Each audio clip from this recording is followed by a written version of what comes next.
alhamdulillah kita lanjutkan podcast kita bersama PKS TV Kabupaten Solo bersama saya Coach Ali. Lanjutkan kita hari ini kedatangan kita undang dengan khusus ini Coach Abdul Rahman. Assalamualaikum. Semoga yang gigih, tagih. Kita mengetahui beliau ini sedang membuka sebuah nama ini viral beliau ini, Molekul Kopi Kuda Sarukapan. Molekul Kopi Kuda Sarukapan. Sukses selalu.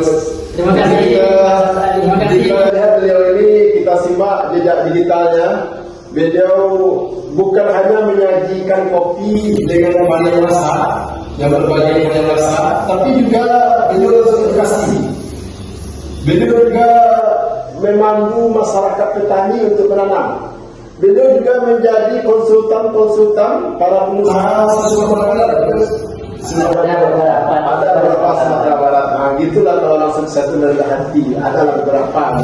Padahal ini kita wawancara dengan itu luar biasa, pengusaha-pengusaha besar sudah melirik untuk menanam kopi. Ini berkat kegigihan beliau untuk kegiatan kopi. Baik, setelah lama kita bincang-bincang sedikit ini tamat waktunya. Terima kasih sudah hadir bersama kami di STV.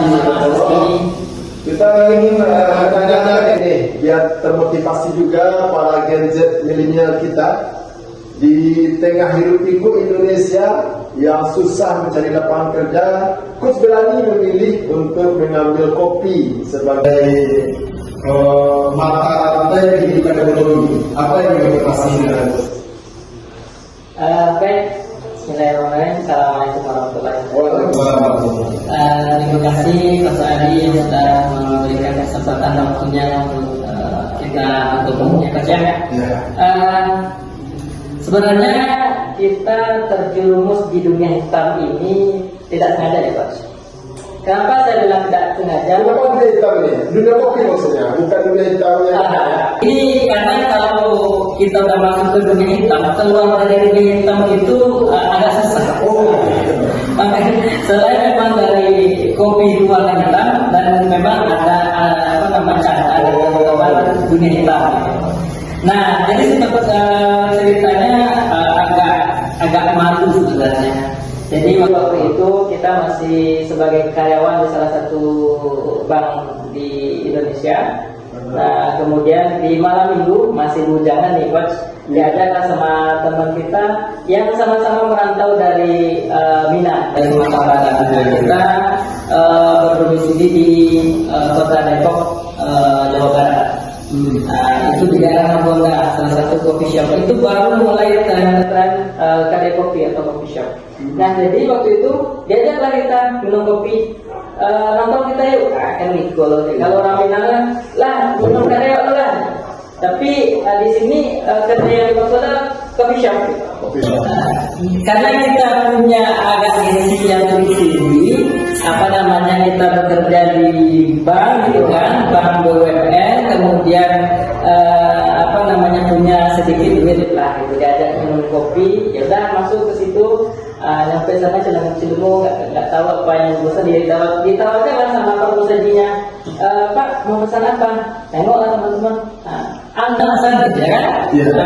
Lihat menunya, nggak ada yang familiar sama kita, menunya ada americano, espresso, cappuccino, cafe latte, nggak tahu kita dengan nama-nama ini barang seperti apa gitu. Nggak tahu kopi style gitu ya? Nggak ada, kalau kita kan taunya kopi setengah, atau kopi teh lapau.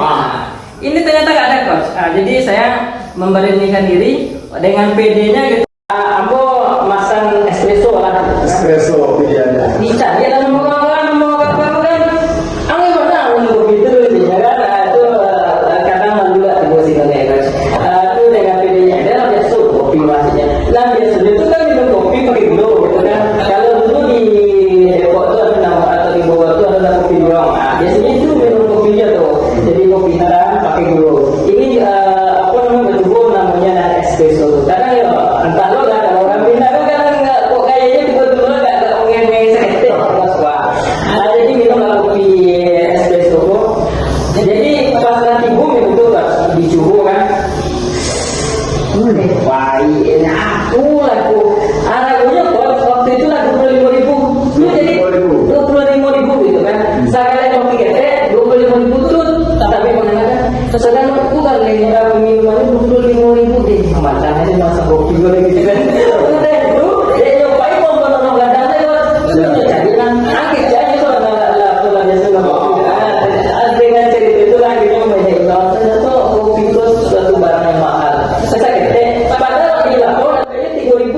langkahnya minum kopi. Jadi setelah itu, nah kebetulan kamu sudah itu pas aku keluar dari bank dan kerja di perusahaan properti. Nah, ya singkat nanti perusahaan properti itu kami dua lantai Pak, seperti ruangan kita di sini juga seperti itu. Di bawah itu biasanya kita terima tamu atau klien itu yang datang untuk beli properti atau ada konsultasi segala macamnya. Sedangkan di lantai atas itu adalah ruangan untuk bekerja karyawan-karyawan properti itu.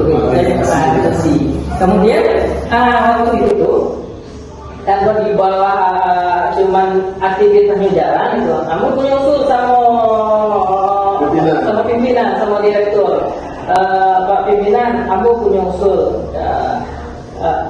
Kalau itu gue di Sukoko mini cafe atau mini bar. Jadi kan kalau ada tamu, wah kalau lu pasang gambar dong. Tapi sejenak di situ sama kami bisa kita buka kalau ada kopi di situ. Akhirnya dikasih tantangan sama aku, kebetulan aku langsung jadi manajer marketing waktu itu. Nah di situ disampaikan sama pimpinan, dapat dong usaha bagus gitu kan, acak diskusi. Tapi dengan catatan di perusahaan tidak bisa untuk memfasilitasi sekolahnya dong. Cuma difasilitasi sampai untuk alat-alat, baristanya, itu nanti barista langsung yang menyediakan. Nah waktu itu mencari barista di tahun 2007 balik itu tuh masih susah Pak. Sampai 2008 itu masih susah. Akhirnya, nah di 2009 balik aku pulang ke mana Pak? Pulang ke Lampung.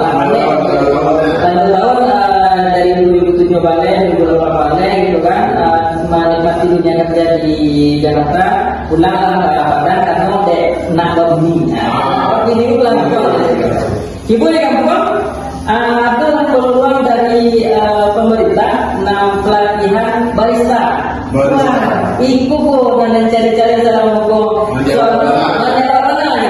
Karena mbak itu dulu waktu di Kanada itu banyak orang mencari barista. Akhirnya mau belajar di BLK atau BLK Padang. Aku belajar di situ sekitar 1 bulan lebih, mempelajari tentang teknik meracik kopi.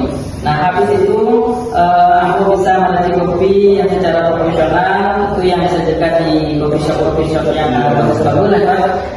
Setelah itu aku pulang lebih pada kayak gampang, aku pulang ke Solo. Di Solo itu kita nampak dalam mendampingi petani melalui salah satu program NGO yang ada di Sumatera Barat. Aku edukasi mulai dari budidaya kopi, kemudian termasuk pemilihan bibit, cari tanah gitu ya. Betul.